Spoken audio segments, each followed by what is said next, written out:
Let us start discussing the refraction at spherical refracting surfaces.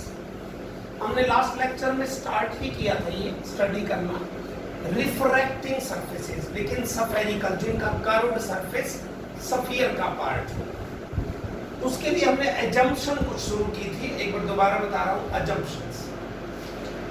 जैसे assumption में हम कहते हैं कि अपर्चर इज स्मॉल, जो हमारी स्फेरिकल सरफेस है उसका अपर्चर कम होना चाहिए। Aperture should be very small, aperture should be very small. Second one, object is a point object.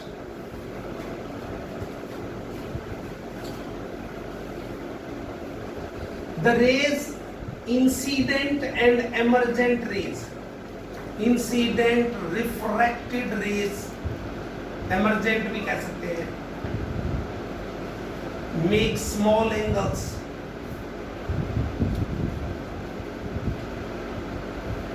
with principal axis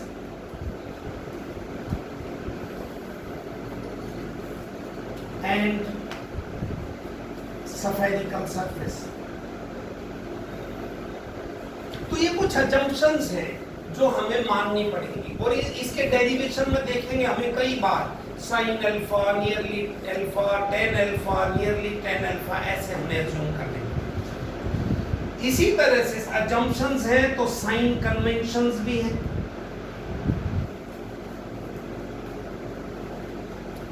जैसे देखिए कि all the distances are measured from pole. अगर मैं ये बनाऊं कि ये मेरे पास एक स्फेरिकल रिफ्रैक्टिंग सरफेस है, इसका मिड पॉइंट क्या होता है? पोल। सारी दूरियां यहां से मापनी है, पहला पॉइंट। दूसरा पॉइंट ये कहता है ऑल डिस्टेंसेस, और ऑब्जेक्ट कहां रखा है? जैसे मैंने कहा यहां रखा जी ऑब्जेक्ट। तो इंसिडेंट लाइट कहां से चलती है? ऑब्जेक्ट से। तो ऑब्जेक्ट से इंसिडेंट लाइट ये, all distances measured in the direction of incident light are positive. यानी अगर इमेज यहां बनती है तो मैं कहूं ये पी आई, ये बना तो ये प्लस वी आ गया। इमेज दूरी के लिए वी का यूज करेंगे, पॉपुलर है। और ऑब्जेक्ट के लिए ऑपोजिट टू द इंसिडेंट, मापनी पी से है लेकिन उल्टी दिशा में PO, आप इसे कहेंगे minus V। PO is equal to minus V, negative location. यानी इस ढंग से ये जब दो ही माने। तीसरा साइज भी होता है, जैसे लेंसेज में हम पढ़ेंगे यही कि जो प्रिंसिपल एक्सिस के ऊपर की तरफ है वो पॉजिटिव, और जो नीचे की तरफ बनते हैं वो नेगेटिव, उनका साइज। लेकिन यहां नहीं लेना वो साइज। क्यों नहीं लेना? क्योंकि अजम्पशन ही मान रखिए object is a point object, यानी कि ऑब्जेक्ट का साइज ये पॉइंट लेना है। तो इसलिए ये अजम्पशन तीसरी वाली यहाँ पर साइन कन्वेंशन वैलिड नहीं। अब देखिए हमने कहा रिफ्रैक्टिंग सरफेसेस है। रिफ्रैक्टिंग सरफेसेस तो दो टाइप की होती हैं, कन्वेक्स और कनकेव। तो ये 6 केसेस हैं कुल, और बोर्ड के पॉइंट ऑफ व्यू से काफी इंपॉर्टेंट होता है क्वेश्चन। और लेंसेज का बेस है, लेंसेज इसी से बनते हैं। अब देखिए कि अब हम क्या करें, फिर 6 केसेस क्या करें। पहला केस जो है, पहला केस बिल्कुल फर्स्ट वन, हम कहेंगे refraction from rarer to denser. From rarer to denser. मैं एक कराऊंगा आपको और 2 कराएंगे, बाकी 4 आपका होगा। रेयरर टू डेंसर कैसे क्वेश्चन आएगा?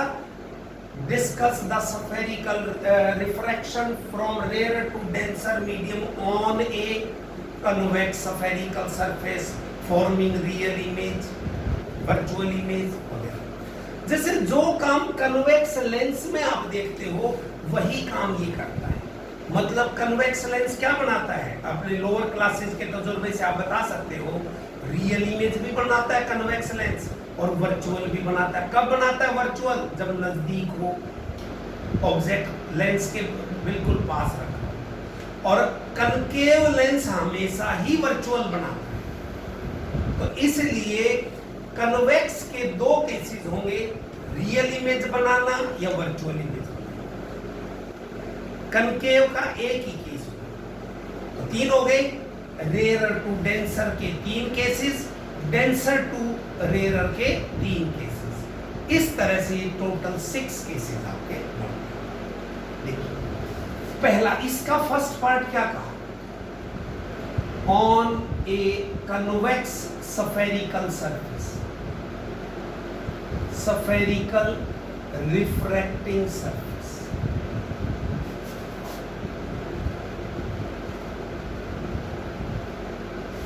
तो पहला काम बच्चे जो कंफ्यूज हो जाते हैं वो पहला होता है जी कन्वेक्स बनाओ। तो हमने कहा ये है जी मेरे पास ऐसे, ये कौन? डेंसर। कन्वेक्स सरफेस कौन सी है इसमें? इस साइड वाली। और नाम का फैसला कौन करता है? रेयर और मीडियम। मतलब कन्वेक्स साइड में रेयर और मीडियम होना चाहिए। और आमतौर से हम प्रेफर करते हैं μ1 लिखना और इसके लिए μ2। जरूरी नहीं है n2 और n1 भी लिखे गए हैं। आजकल तो एनसीईआरटी n2 और n1 यूज करते हैं।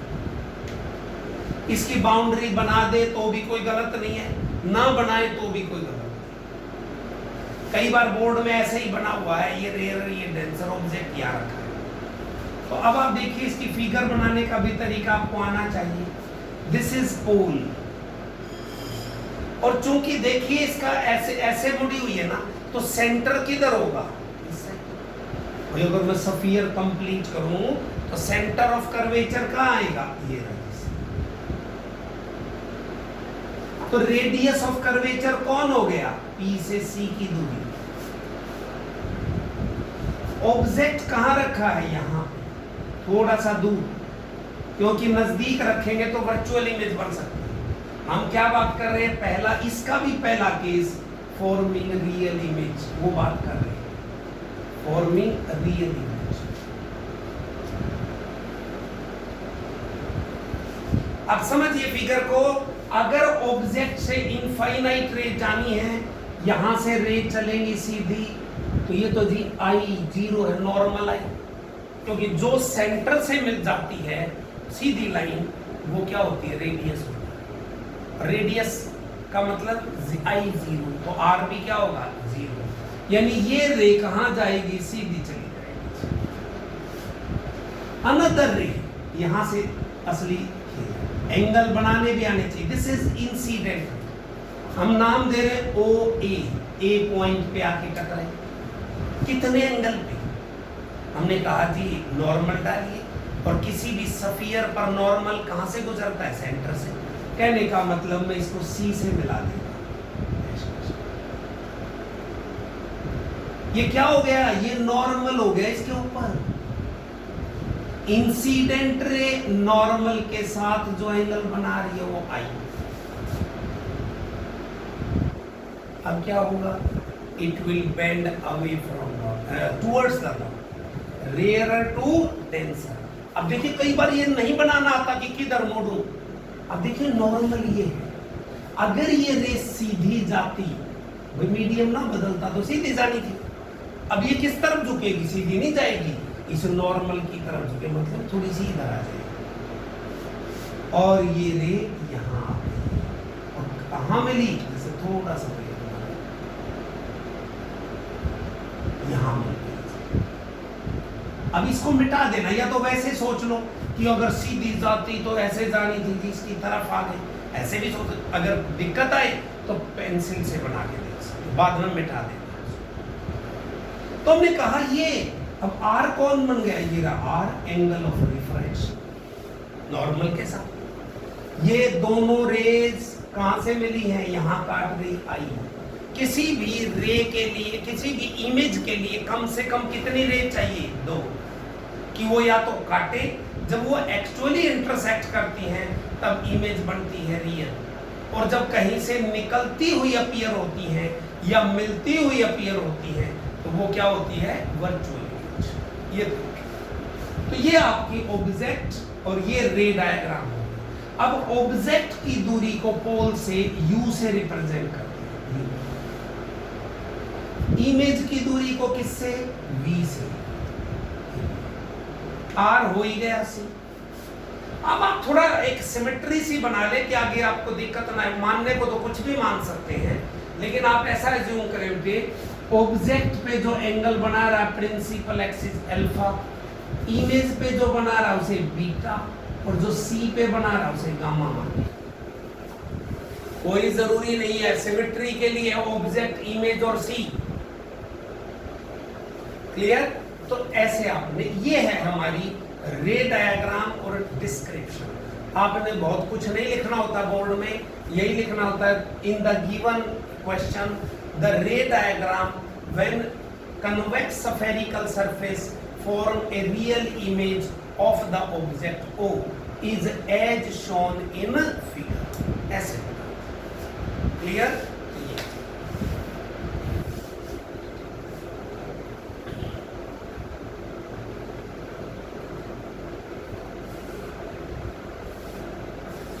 अब देखिए स्नेल्स लॉ लगाएंगे ए पर। स्नेल्स लॉ एट ए,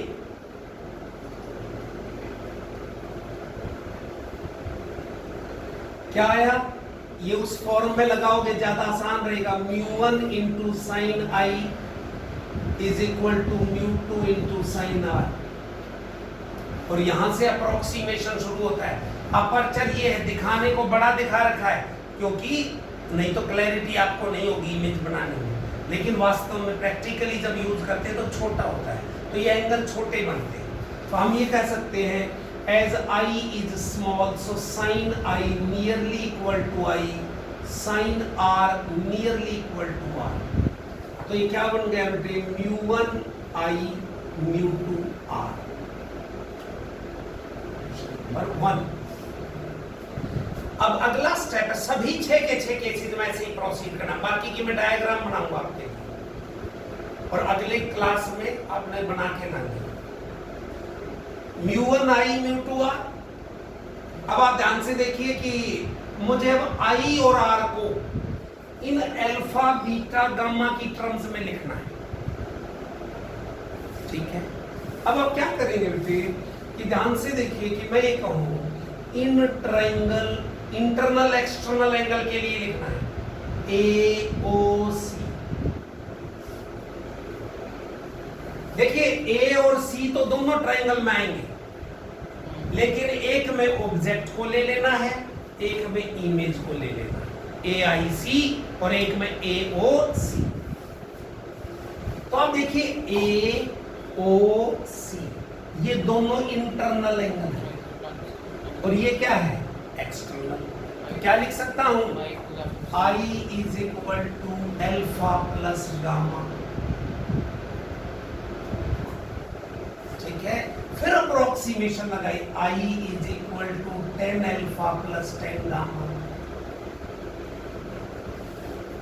यानी कि मैं लिख सकता हूं alpha nearly equal to 10 alpha, gamma nearly equal to 10 gamma, और G beta is nearly equal to 10। अब आप देखिए इसी तरह से इन ट्रायंगल AIC,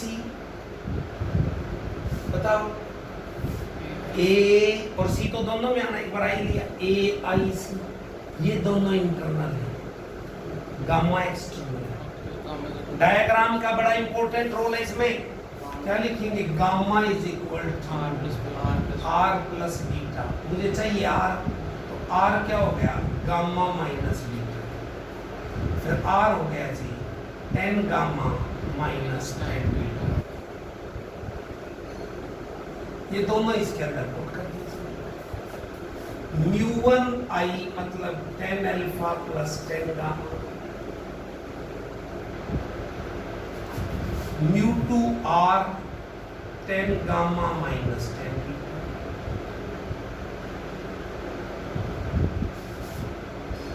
अब आप देखिए यहां से draw AM perpendicular on the principal axis, क्योंकि 10 अल्फा तो जी राइट एंगल ट्रायंगल में वैल्यूज आएंगी, तो क्या लिख सकते हैं इस ट्रायंगल में, 10 अल्फा क्या होगा A M upon M O ten beta A M upon M I ten gamma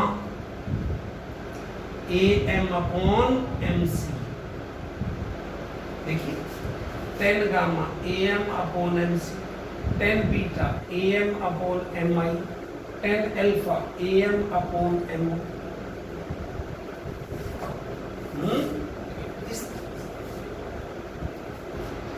तो mu one A M upon M O plus A M upon M C, mu two A M upon M C minus A M upon M आई। देखिए A M सभी में है तो cancel हो सकता है। Again due to the small aperture M and P are very close to each other, तो हम क्या कह सकते हैं बेटे M O nearly equal to P O. पर याद रखें पहला लेटर पी हो, क्योंकि सारी दूरियां पी से मापनी है, तो पी ओ पी आई, ऐसे नहीं O P I P, no ये गंदा लगता है और सही नहीं। पहला लेटर पी होना चाहिए। M I nearly equal to P I और एम सी पी सी।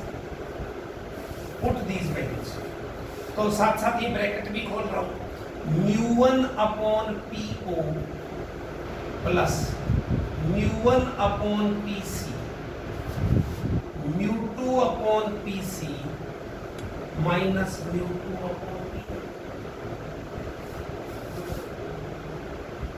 ठीक है, अभी इसकी वैल्यूज आपने पी सी की टर्म है दो, इनको एक साइड में इकट्ठा कर लिया, तो क्या बन गया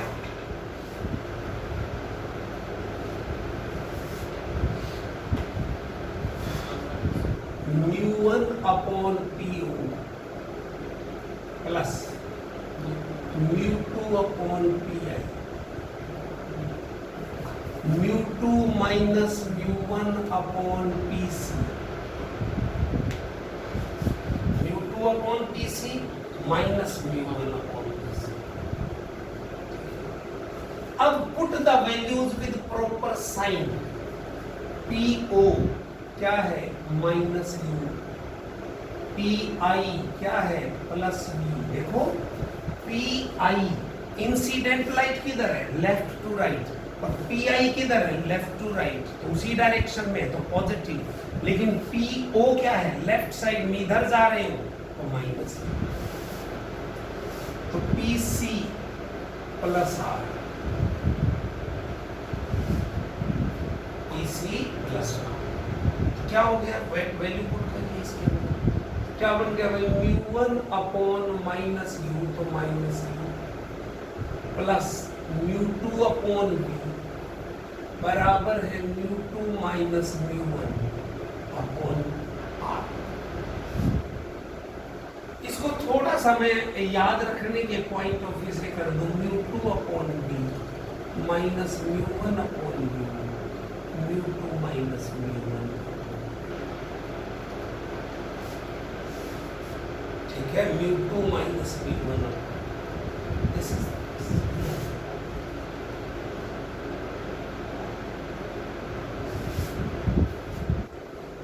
क्या है रिफ्रैक्शन, कहां से कहां, म्यू वन से म्यू टू,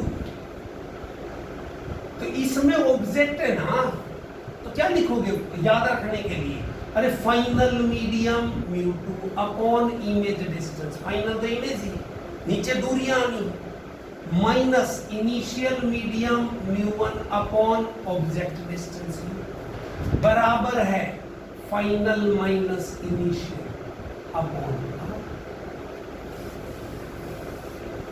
ठीक है, ऐसे ही अगर मैं आपसे कहूं कि आप ये बताइए जब रिफ्रैक्शन डेंसर से रेयरर होगा तो म्यू टू से म्यू वन होगा, फिर क्या फार्मूला लिखोगे, फाइनल मीडियम म्यू वन है तो final medium upon image distance minus initial medium mu two upon object distance बराबर है final minus initial upon are.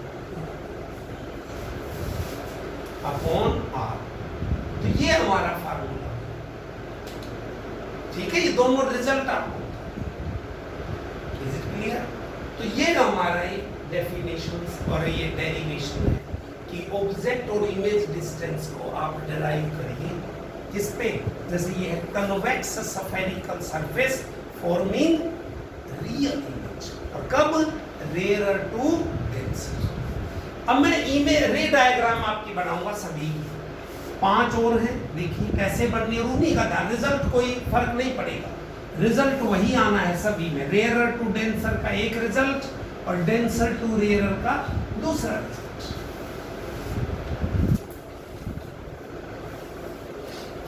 देखिए दूसरा मैं जो बना रहा हूं भी, ये है रेयर टू डेंसर, ऐसे याद रख सकते हो, रेयर टू डेंसर कौन सी सरफेस, कन्वेक्स स्फेरिकल सरफेस, और क्या बना रही है, वर्चुअल इमेज। रियल में बता चुका था, वर्चुअल इमेज। और कब बनाती है, जब object is very close to it. हमने कहा फिर आप पहले वही सोचिए, आमतौर से मैं चाहता हूं ऑब्जेक्ट लेफ्ट में आए, क्योंकि हमारी लिखने की जो प्रवृत्ति होती है लेफ्ट टू राइट होती है, तो रेज भी लेफ्ट टू राइट चले, ठीक है, तो चलती किससे, ऑब्जेक्ट से, तो ऑब्जेक्ट वाला मीडियम इधर होना चाहिए, तो रेयर टू डेंसर कह रहा हूं, तो रेयर इधर, अब कन्वेक्स बनानी है इसको रेयर मान के, तो कन्वेक्स साइड इधर होनी चाहिए, ठीक है, ऐसे। अब अगर हम ये कहें this is O, this is C, object is here O, very close, तो O से जो रेज ऑफ लाइट चलेंगी वो तो जिसे जाएंगी। अब दूसरी रे कहां से चले, A पर, तो उसे A, तो A पॉइंट पर नॉर्मल डालिए, नॉर्मल डाला जी,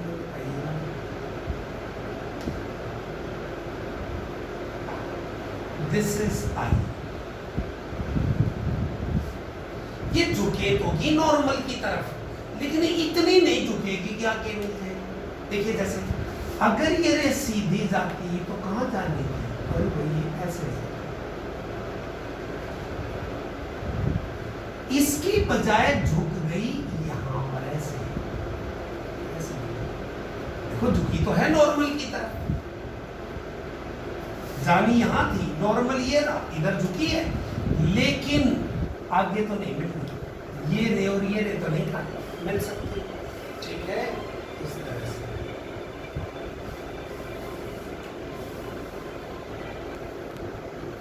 तो ये जो रे है ये कहां से आती हुई दिखेगी, जो आगे तो मिल नहीं रही, इसका मतलब पीछे बढ़ाने पर मिलेगी, तो आप स्केल का यूज करेंगे, और यहाँ ये दोनों रे जिसके पास भी जाएंगी उसे यहां से आती हुई दिखेगी, मतलब I is the virtual image. वैसे ये μ1 है, ये μ2 है, ये R है, फिर वही formula sir, μ1 sin I, μ2 sin R, फिर वही PO माइनस होगा, लेकिन यहाँ PI भी माइनस होगा, V जो लिखोगे PI की जगह माइनस, PC क्या हो जाएगा, वैसे ही आप ये प्लस, ठीक है, फर्क कहां आएगा, ऑब्जेक्ट वाला alpha, image beta, C gamma, I की वैल्यू, ट्राइंगल क्या लिख रहे हैं, AOC, स्नेल्स लॉ के बाद वही स्टेप है, AOC। अब देखो अल्फा और गामा इंटरनल है, I एक्सटर्नल वही है पिछले वाला है, AIC। अब बीटा और गामा दोनों इंटरनल हो गए, R क्या बन गया, एक्सटर्नल, R बराबर है बीटा प्लस गामा, और फिर वैसे ही प्रोसीड करोगे वही रिजल्ट आएगा, μ1 से μ2 जा रहे हो, μ2 upon v minus μ1 upon u बराबर μ2 माइनस μ1, ठीक है, ये आ गए हमारे क्या, रेयर टू डेंसर ही चल रहा है, कन्वेक्स है, लेकिन अब क्या है, वर्चुअल। अब रेयर टू डेंसर ही, लेकिन कनकेव, क्योंकि कनकेव हमेशा वर्चुअल इमेज बनाती है, एट कनकेव स्फेरिकल सरफेस, और इसमें बताने की कोई ज्यादा जरूरत नहीं है कि रियल बनाएगी या वर्चुअल बनाएगी, अंडरस्टूड है वर्चुअल बनाएगी। तो किधर रेयर मीडियम किधर है, लेफ्ट में। और कनकेव स्फेरिकल सरफेस कब बनेगी, जब इस साइड में कनकेव, ये कनकेव,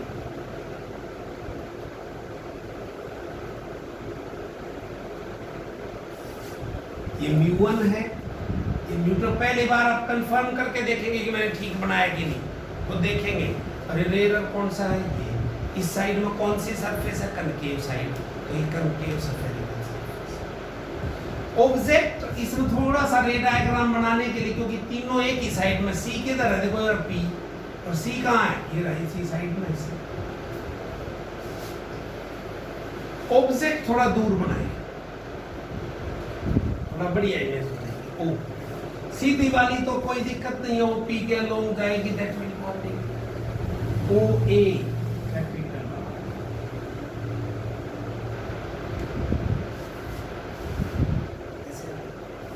ठीक है, सी ओ नॉर्मल डालिए, अरे सी से मिलाना है भाई, नॉर्मल का मतलब एंगल आई कौन बन गया, ये बन गया, किधर झुकेगी, नॉर्मल की तरफ। देखिए ध्यान से, अगर ये सीधी जाती रे ऑफ लाइट, ऐसे सीधी जाती, ऐसे नॉर्मल कहाँ है, अब ऊपर की तरफ है नॉर्मल, देखो ये रहा नॉर्मल, उसकी तरफ झुकेगी, मतलब बेंड अवे फ्रॉम ना, वैसे डाइवर्जिंग हो जाएगी, यानी कि ये तो जी इस साइड में इसको, तो आर कौन बन गया, ये। अब इसी को मैं अगर पीछे बढ़ाऊं, इधर गई डैश डैश डैश, ये आई है और ये आर है, तो ये भी क्या हो गया, R, this is R. Object वाला एंगल अल्फा, इमेज का बीटा, सी का गामा, ए से नॉर्मल डाला, एम, पी ओ यू है इधर, पी आई बी भी इधर ही है, और पी सी ये भी आर भी इधर। फिर वही पहले स्नेल्स लॉ, उसमें कोई फर्क नहीं, μ1 आई μ2 आर, इक्वेशन 1 आ गई। फिर आई और आर की वैल्यूज किसकी टर्म में, अल्फा बीटा गामा की टर्म में। ट्रायंगल कौन सी, वो भी सेट है, ए ओ सी लो पहले, ए ओ सी, गामा एक्सटर्नल है, देखो अल्फा और आई इंटरनल है, आई क्या हो गया, गामा माइनस अल्फा। दूसरी triangle A I C, R और बीटा इंटरनल है, gamma external, R plus beta is equal to gamma, R आ गया गामा माइनस बीटा। समझ गए, इस तरह से हम बता सकते हैं, रिजल्ट फिर भी वही आएगा, ठीक है। यही पी ओ जब आप वैल्यू पुट करने लगेंगे ना, 10 अल्फा 10 बीटा की, तो एम एम की जगह P, P O minus U, P I minus V, P C minus R, ठीक है। तो ये हमारी value, is it clear? That's how we have. अब तीन केसेस हैं, ये तो किसके हो गए, तीन केसेस, रेयर टू डेंसर, और तीन दूसरे केसेस हैं denser to rare.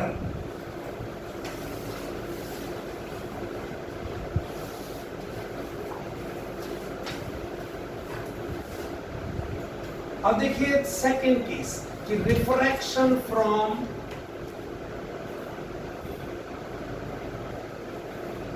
Denser to rare.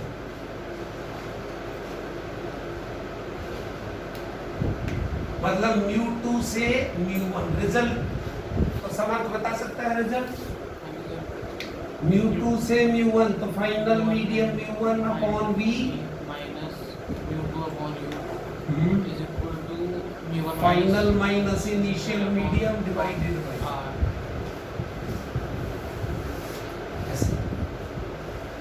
अब देखिए फिर वही कन्वेक्स के दो केसेस, कन्वेक्स के कन्वेक्स स्फेरिकल सरफेस, कैसी इमेज? रियल।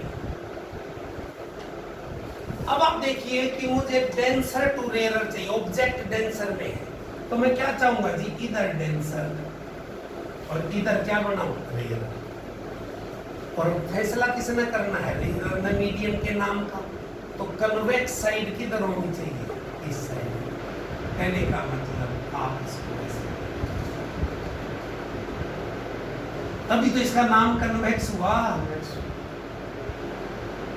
कन्वेक्स हमेशा वहाँ पे जहाँ कन्वेक्स साइड हो, मतलब कि लेयर जहाँ पे वहाँ कन्वेक्स, उसका नाम है, ये तो कन्वेक्स बनाने के लिए है ना। मैंने कहा आप इसको बदल दो, यही फिगर है, इधर रेयर कर दो, इधर डेंसर कर दो, ये कनकेव बन जाएगी। अब देखिए फिर वही P कहाँ, ये पोल C किधर है? इस साइड में, इधर झुकी हुई है ना, C इधर। अब ऑब्जेक्ट कहाँ पे? यहाँ पे, परे। इससे परे रखेंगे तो रियल इमेज, इनके बीच में रखोगे तो बच्चों देखिए ये वैसा ही, एक सीधी वाली में तो कोई फर्क नहीं पड़ता, O से A गई,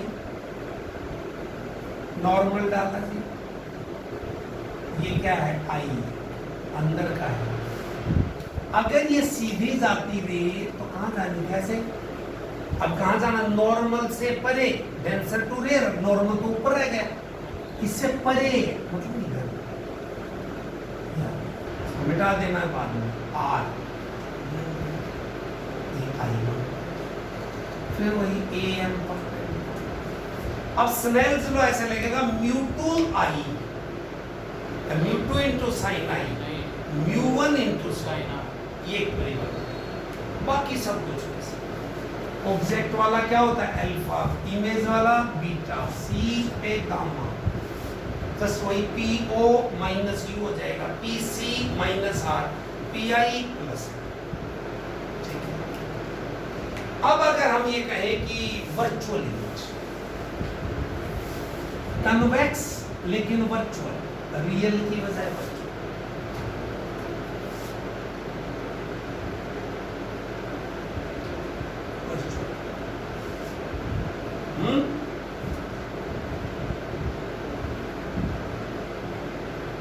तो कन्वेक्स बनानी जरूरी है। पहले ये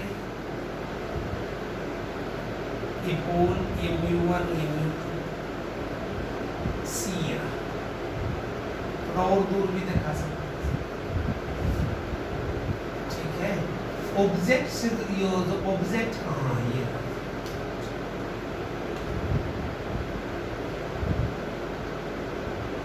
तो यहाँ से जो रे चली OA, OA, तो नॉर्मल डालिए, क्या बना? ये बना I। ये देखो अगर ये रे जाती तो कैसे जानी थी? यहाँ जानी थी ना सीधी, इधर। नॉर्मल किधर रह गए? यहाँ परे, परे का मतलब ये इधर जाएगी, इसको मिटा दो फिर सोच की, R वापस ये I।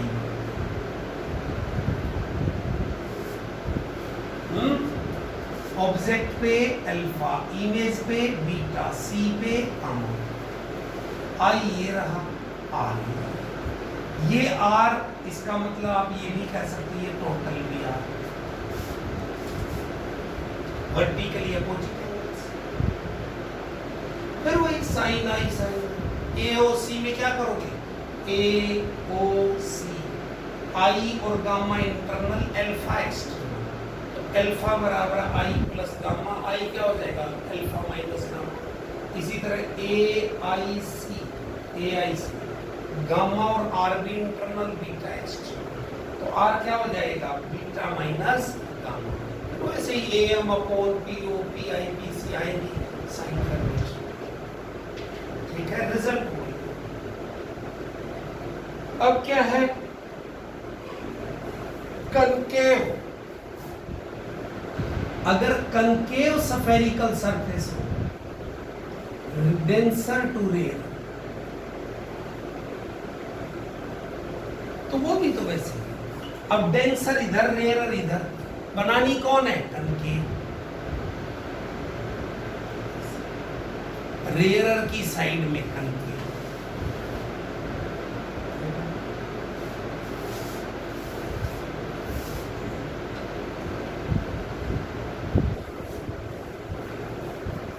दिस इज पोल, ये μ2, ये μ1, C किधर? यहां पे। ये PC क्या हो गया? R। ऑब्जेक्ट यहां पे है, O से P के along जो रेज आएगी that will goes undeviated, another ray incident along OA, normal डालिए, C से मिलाइए, दिस इज I, रे किधर है? ऐसे जा रही है, परे, अवे फ्रॉम नॉर्मल, ये ऐसे जाएगा। कहां से? आगे तो मिलनी नहीं, इसका मतलब पीछे बढ़ाने पर ही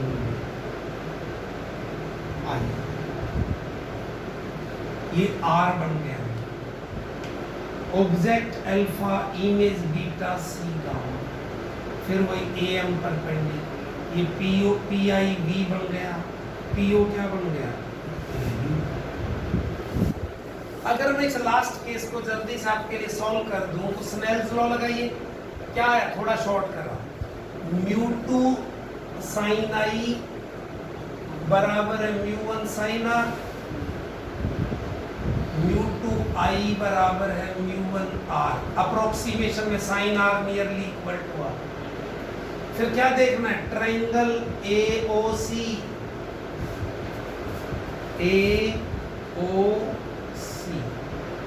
I एक्सटर्नल है जी, alpha plus gamma, I is equal to alpha plus gamma, 10 alpha plus 10 gamma, एक शॉर्ट कर रहा हूं ये।